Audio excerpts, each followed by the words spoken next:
قرآن مجید میں ہے ان اللہ لا یستحی من الحق، کہ اللہ تعالیٰ حق بات بیان کرنے سے حیا نہیں کرتے۔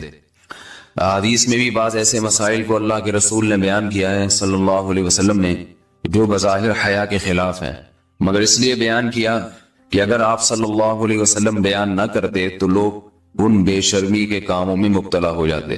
اسی وجہ سے میں بھی یہ ہمت کر رہا ہوں کہ ایک اور ایسا گناہ جس میں لوگ مبتلا ہیں اور وہ ہے حیا کے خلاف، مگر ہے بہرحال شریعت کا مسئلہ اور لوگ اس میں گناہ میں مبتلا بھی ہیں، اس لیے بتانا ضروری ہے۔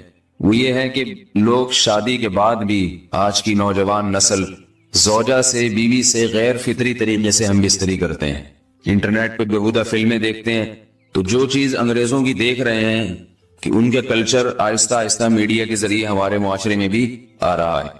اللہ کے رسول صلی اللہ علیہ وسلم نے لعنت فرمائی ہے، ایک روایت میں ہے کہ اللہ اس کی طرف دیکھے گا نہیں کہ جو اپنی زوجہ سے پچھلے راستے سے ہم بستری کرے گا۔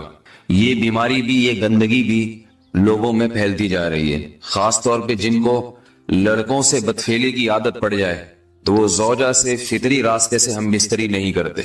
اللہ نے فرمایا کہ نساؤکم حرث لکم، یہ تمہاری زوجات ہیں، بیویاں ہیں، یہ نسل بڑھانے کے لیے ہیں، تو اسی راستے میں انسان اپنی خواہش کو پوری کر سکتا ہے جس راستے سے نسل بڑھتی ہے۔ اس کے علاوہ کسی اور راستے سے اپنی خواہش کو پورا کرنا یہ حرام ہے، گناہ کبیرہ ہے، گندگی ہے۔ ہمارے پاس کیسز آتے ہیں، ایک پاک دامن لڑکی کی شادی ہوتی ہے، لڑکا بھی بظاہر بڑا نیک، لیکن کیا ہے، لڑکا چونکہ ٹھرکی ہوتا ہے، شہوت کا درندہ ہوتا ہے، تو وہ یہ نہیں دیکھتا کہ میں اپنی بری خواہش مٹانے کے لیے میں اپنی زوجہ کو غیر فطری طریقے پر مجبور کیسے کر سکتا ہوں، تو مجبور کرتا ہے پھر اپنی بیوی۔ اس میں جو عورتیں زیادہ پاک دامن نہیں ہو، نیک نہ ہو، یا ان کو یہ ڈر ہو کہ طلاق ہو گئی تو ہم کہاں جائیں گے، وہ پھر اپنے شوہر کے ساتھ اسی غیر فطری طریقے پر آمادہ ہو جاتی ہیں، اور اس کا عذاب اور اس کا وبال یہ ہوتا ہے کہ کچھ دنوں میں ان کو بھی اسی کی لت پڑ جاتی ہے۔ انسان جب بھی کوئی غیر فطری راستہ اختیار کرتا ہے، آخرت کا عذاب تو بعد میں، دنیا کا عذاب یہ آتا ہے کہ پھر اس کو لذت فطرت میں آتی نہیں ہے، تو جو راستہ اللہ نے رکھا اس میں اس کو لذت نہیں آئے گی، تو وہ گندگی میں ہی گھسنے کی کوشش کرے گا، اس کی بھی فطرت خراب ہو جاتی ہے، اور جس کے ساتھ یہ بدفعلی کی جائے اس کی بھی فطرت خراب ہو جاتی ہے، وہ بھی پھر کسی کے قابل نہیں رہتے۔ تو اپنے جان پر رحم کرنا چاہیے۔ ہم انسان ہیں، ہم درندے نہیں ہیں، ہم گھوڑے نہیں ہیں، ہم گدھے نہیں ہیں، ہم جانور نہیں ہیں، ہم انگریز نہیں ہیں۔ انگریز نے تو حیا اور شرم کی تمام حدود کو توڑ دیا ہے، وہ تو درندے بن چکے ہیں۔ ہم تو درندے نہیں ہیں، ہم تو حلال کھاتے ہیں، پاک صاف رہنے کی کوشش کرتے ہیں، تو ہم ان کی جو کلچر دیکھ کے ہم ویسے درندے بننے کی کوشش کیوں کریں؟ تو یہ بہت بڑا وبال ہے، بہت بڑی برائی ہے جو ہمارے معاشرے میں آہستہ آہستہ جڑ پکڑتی جا رہی ہے، اور اس سے بیماریاں بھی پھیلتی ہیں۔ غیر فطری طریقہ ہے، بیماریاں بھی پھیلتی۔ ایسے کیسز آتے ہیں کہ جناب وہ مرد مجبور کر رہا ہے بیوی کو، اور وہ بیوی جو ہے ساتھ نہیں دیتی تو پھر اس کو طلاق کی دھمکیاں دیتے ہیں، ایسے کیسز بھی آتے ہیں۔ اور یہ بھی آتا ہے کہ مرد جب اپنی بیوی کو غیر فطری طریقے پر مجبور کرتا ہے، بیوی آمادہ نہیں ہوتی، تو مرد پھر یہ دھمکی دیتا ہے کہ بھائی میری خواہش تو تم سے پوری ہوتی نہیں ہے، پھر میں دوسروں کے پاس جاؤں گا۔ تو یاد رکھیں، جس عورت کا شوہر یہ دھمکی دے اس کو کہ میں زنا کروں گا اگر تم نے میری خواہش پوری نہیں کی غیر فطری طریقے سے، تو عورت اپنے شوہر سے کہہ دے کہ جاؤ تم کہیں اور جا کے منہ کالا کرو، تمہاری فطرت میں گندگی ہے تو یہ مجھے گندا بنانے کی کوشش نہ کرو، اس کو زنا کرنے دیں، وہ اللہ آخرت میں اس سے بھگتے گا۔ ہر بیماری کا اللہ نے علاج رکھا ہے۔ اللہ کے رسول صلی اللہ علیہ وسلم نے فرمایا، صحیح بخاری کی حدیث، ما انزل اللہ من داء الا انزل له دواء، کوئی بیماری ایسی نہیں ہے جو اللہ نے نازل کی ہو اور اس کے لیے دوا نہ رکھی ہو دنیا میں۔ تو اگر کسی کو ایسی لت پڑ گئی ہے غیر فطری کام کی، تو اس کو چاہیے کہ وہ اپنا علاج کرائے، ڈاکٹر سے بھی رابطہ کرے، اور سب سے بڑا علاج یہ کہ کچھ وقت صبر کرے گا، چھوڑ دے گا کچھ عرصے کے لیے، تو خود بخود آہستہ آہستہ صحیح ہو جائے گا۔ ایک آدمی شراب کا عادی ہے، ایک علاج تو یہ کہ ڈاکٹروں سے رابطہ کرے، بہترین علاج کے چھوڑ دے، کتنے دن تڑپے گا؟ ایک دن، دو دن، تین دن، چار دن، ایک ہفتہ، دو ہفتہ، بہت زیادہ سال ہو جائے گا نا، اس کے بعد خود بخود ٹھیک ہو جائے گا۔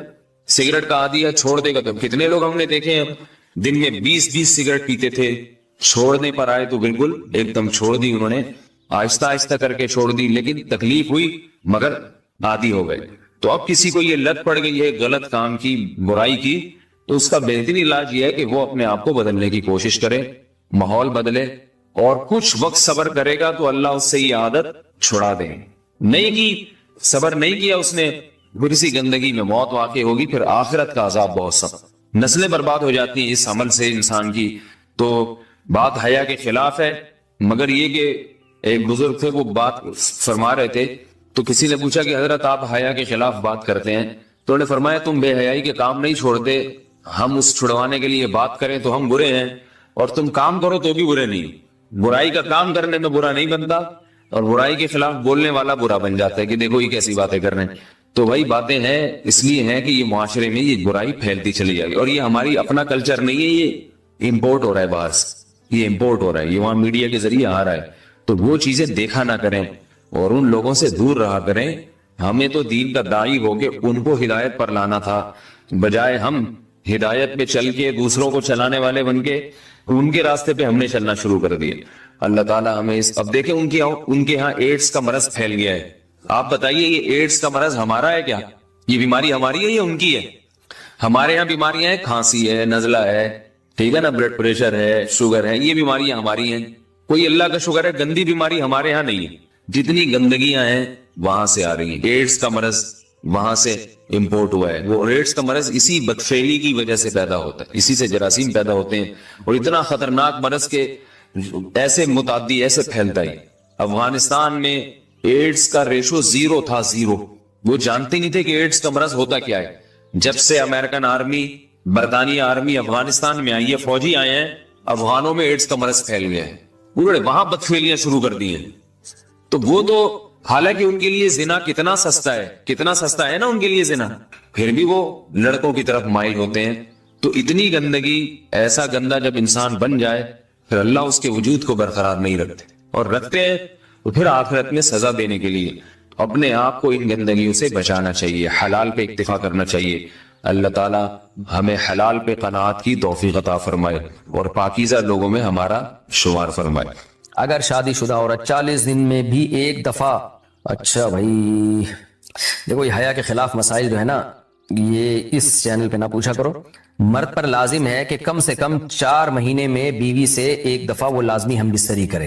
تو اگر وہ 4 مہینے میں ایک دفعہ بھی نہیں کرتا تو پھر جو ہے وہ دیانتاً ذمہ دار ہوگا، اس بات کا خطرہ ہے کہ وہ گناہ گار ہو، کیونکہ حضرت عمر رضی اللہ تعالیٰ عنہ نے قانون بنایا تھا کہ 4 مہینے سے زیادہ کوئی بیوی سے دور نہ رہے، تو کم سے کم اتنا ہے لازمی۔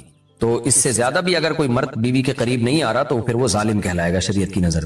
حج کے دوران باقی ہر عورت اور ہر مرد کے حالات مختلف ہوتے ہیں، بعض عورتوں میں خواہش زیادہ ہوتی ہے، بعض میں کم ہوتی ہے، یہ نیچرل ہے، اس کا کوئی اس سے تعلق نہیں ہے کہ عورت کوئی بری ہے۔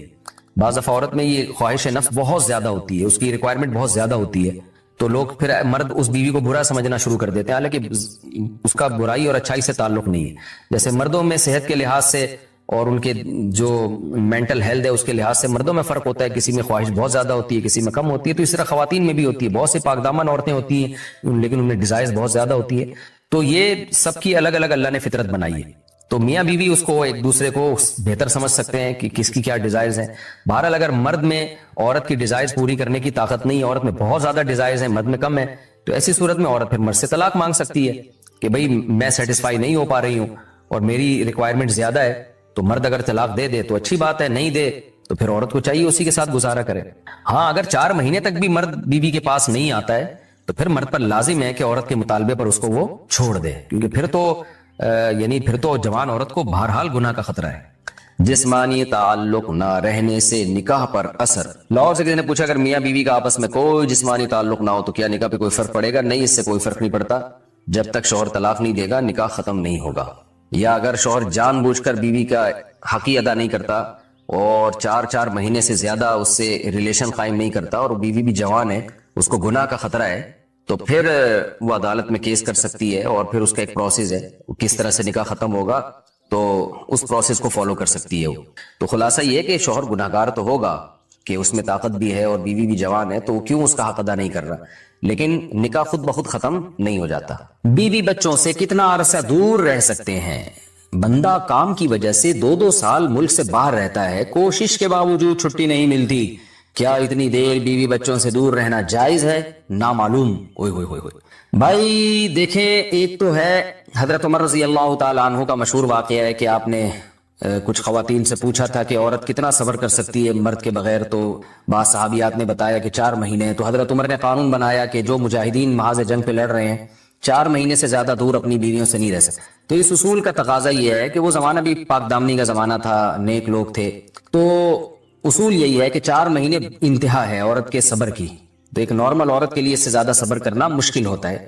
تو اس لیے بہتر یہی ہے، قانون یہی ہے کہ 4 مہینے سے زیادہ دور نہیں رہنا چاہیے. اور قرآن نے بھی یہ حکم دیا ہے کہ اگر کوئی قسم اٹھا لے کہ بیوی کے پاس نہیں جائے گا، قسم اٹھا لے، ایسے ہی نہیں بلکہ قسم اٹھا کے، تو پھر 4 مہینے میں طلاق واقع ہو جاتی ہے. بعض فقہا کے نزدیک عورت کو طلاق کا اختیار ہو جاتا ہے عدالت کے ذریعے، بعض کے نزدیک ہو جاتی ہے طلاق. تو اس سے بھی پتہ چلتا ہے، قرآن سے بھی اشارہ ملتا ہے کہ 4 مہینے جو ہے یہ ایک انتہائی مدت ہے ایک نارمل عورت کے لیے. تو اس زمانے میں تو اس کی اہمیت اور